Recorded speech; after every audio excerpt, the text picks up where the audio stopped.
అందరికీ నమస్కారం. నేను మీ కిరా కార్పేని. అయితే AP deputy CM Pawan Kalyan garu shoulder లో ఉండేటువంటి ఒక సమస్య వల్ల తీవ్రంగా ఇబ్బంది పడుతూ ఆయన చికిత్స చేయించుకోవడం జరిగింది. మనిషి అన్నాక ఖచ్చితంగా ఏదో ఒక ఇబ్బంది వస్తూ ఉంటుంది, ఖచ్చితంగా ఏదో సమస్య ఉంటుంది. హెల్త్ రకరకాల డాక్టర్లు మనం కలుస్తూ ఉంటాం, అది వాళ్ళ పర్సనల్. దాని గురించి ఎవరు డిస్కస్ చేసుకోవాల్సిన అవసరం లేదు. అధికారంలో ఉన్న పార్టీలో ఆయన డిప్యూటీ సీఎం గా ఉన్నప్పుడు అవినీతి చేశాడా, అక్రమాలు చేశాడా, ఎవరినైనా మోసం చేశాడా, ఎవరన్నా డబ్బు పట్టుకెళ్ళిపోయాడా అన్నది అడగడంలో తప్పు లేదు. అంతేగాని వాళ్లకు ఉన్నటువంటి ఇబ్బందులు ఏవైతే ఉంటాయో వాటిని సరి చేసుకోవడానికి హాస్పిటల్కి వెళ్తేనో అక్కడ సర్జరీ చేయించుకుంటేనో మనకెందుకు ఉలుకు? ఎంత దుర్మార్గం ఇది. నేను ఎందుకు మాట్లాడుతున్నానంటే, అంబటి రాంబాబు అడ్డగోలుగా మాట్లాడే అంబటి రాంబాబు, గంట అరగంట సంజు సుక్కు అంబటి రాంబాబు దీని మీద కూడా మాట్లాడుతున్నాడు. ఆరోగ్యం ఇబ్బంది పడుతుంటే హాస్పిటల్కి వెళ్తే అక్కడికి వెళ్ళినటువంటి పవన్ కళ్యాణ్ గారి గురించి కూడా ఎంత దుర్మార్గంగా మాట్లాడుతున్నాడో ఒకసారి వినండి. భుజాలు నొప్పిగా ఉన్నాయంట, మరి ఎందుకు నొప్పిగా ఉన్నాయో మాకు తెలియదు. ఆయనకు భుజాలు నొప్పుగా ఉన్నాయంట, అవి ఎందుకు నొప్పుగా ఉన్నాయో నాకు తెలియదు అంటావు. నీకెందుకు తెలియాలి? ఆయనకు భుజాలు ఎందుకు నొప్పుగా ఉన్నాయో నాకు తెలియదు అంటున్నావు. నీకెందుకు తెలియాలి? నీకు చెప్పాలా? కాళ్ళ నొప్పి వచ్చినా, తల నొప్పి వచ్చినా, భుజాలు నొప్పి వచ్చినా నీకు చెప్పాలా? ఖచ్చితంగా నీకు తెలియాలా?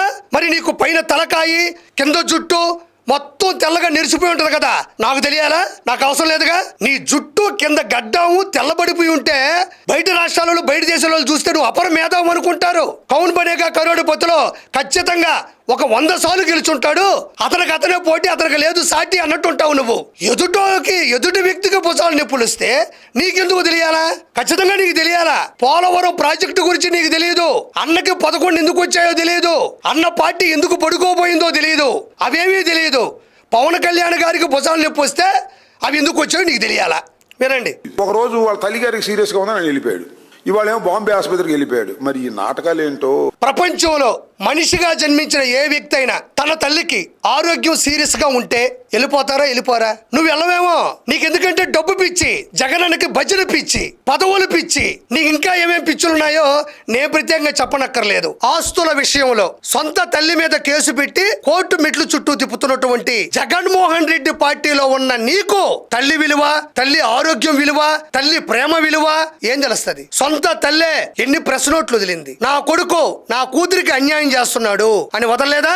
సొంత తల్లిని ఏ రోజైనా ప్రేమగా అక్కున చేర్చుకున్నాడా? ఏ రోజైనా అందరూ చూస్తున్నాగా తన తల్లిని అమ్మా అని సంబోధించాడా? అంత క్రూరమైన సొంత తల్లిని కోర్టు మెట్ల చుట్టూ తిప్పుతున్నటువంటి వ్యక్తి పెట్టిన పార్టీలో ఉండే మీకు తల్లి విలువ, తల్లి ప్రేమ విలువ, తల్లి ఆరోగ్యం విలువ ఏం తెలుస్తుంది? చెప్పు. వయసు పైబడినటువంటి తల్లికి ఆరోగ్యం ఇబ్బందిగా ఉందని తెలిసినప్పుడు ఏ కొడుకైనా హుటాహుటినా వెళ్ళిపోతాడా లేదా? దానికి నువ్వు మాట్లాడుతున్న మాట నిన్ను దేంతో కొట్టాలి అని ఈరోజు జనాలు అడుగుతున్నారు. ఈ నాటకాలేంటే? తల్లికి సీరియస్ గా ఉంటే వెళ్ళిపోయాడు, ఆయనకు భుజాలు నొప్పుగా ఉంటే ముంబైకి వెళ్ళాడు. దానికి నాటకాలేంటి? నాటకాలు ఆడేది ఎవరు? గుండెపోటు, గొడ్డల వేటు, కోడి కత్తి ఘాటు ఎవరు నాటకాలు ఆడేది?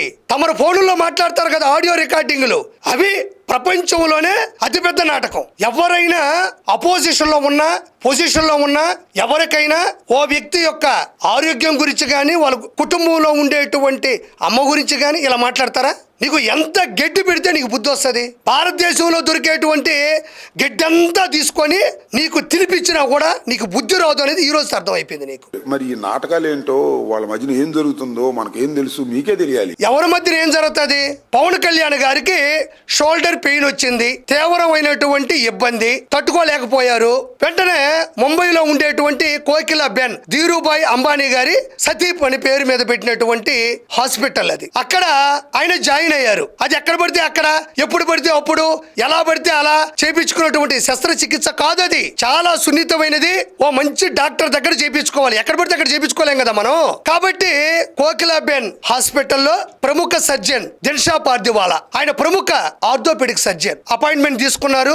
ఆరోగ్యంగా ఉండాలని కోరుకున్నారు. 4 గంటల పాటు సర్జరీ చేశారు. ఇప్పుడైనా దేవుడి దేవుళ్ళు బయటపడ్డారు. దీనికి కూడా దిక్కు దిశానం లేకుండా ముంబైకి వెళ్ళి చేయించుకోవాలా?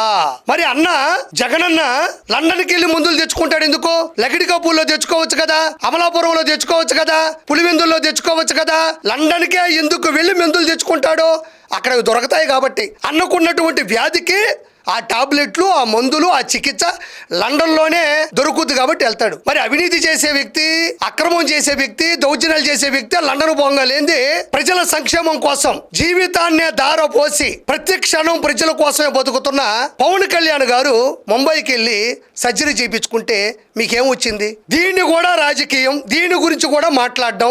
నేను అనుకున్నాను దీని గురించి మాట్లాడరేమో అనుకున్నా. నాకు బుర్ర లేదు, బుద్ధి లేదు, ఎందుకంటే మీకు సిగ్గు లేదు కాబట్టి. దీని గురించి మాట్లాడతారా? తల్లికి సీరియస్ గా ఉంటే వెళ్ళాడు, భుజానికి నొప్పి వస్తే ముంబైకి వెళ్ళాడు. కాబట్టి నేను చివరిగా చెప్పేది ఒకటే, అంబటి రాంబాబు అయినా, పేరు నానైనా, కొడాలి నాని అయినా, అనిల్ కుమార్ యాదవ్ అయినా, రోజారెడ్డి అయినా, ఆఖరికి జగనన్న అయినా ఎక్కడ మాట్లాడాలో ఎక్కడ మాట్లాడకూడదో కూడా తెలియని వ్యక్తులు వీళ్ళు. 100% ఆయన మళ్ళీ తిరిగి ఆల్రెడీ కోలుకుంటున్నారు, ఇంకా కోలుకుంటారు, మళ్ళీ వస్తారు, ప్రజలకు మంచి చేస్తారు. నేను చివరిగా కోరుకుంటున్నది ఒకటే, మీ అందరు ఆశీస్సులు కూడా ఆయన మీద ఉండాలని, ఆయన త్వరగా కోలుకోవాలని, ప్రజల మధ్యకు రావాలని మనస్ఫూర్తిగా కోరుకుంటూ కిరా కార్పేని.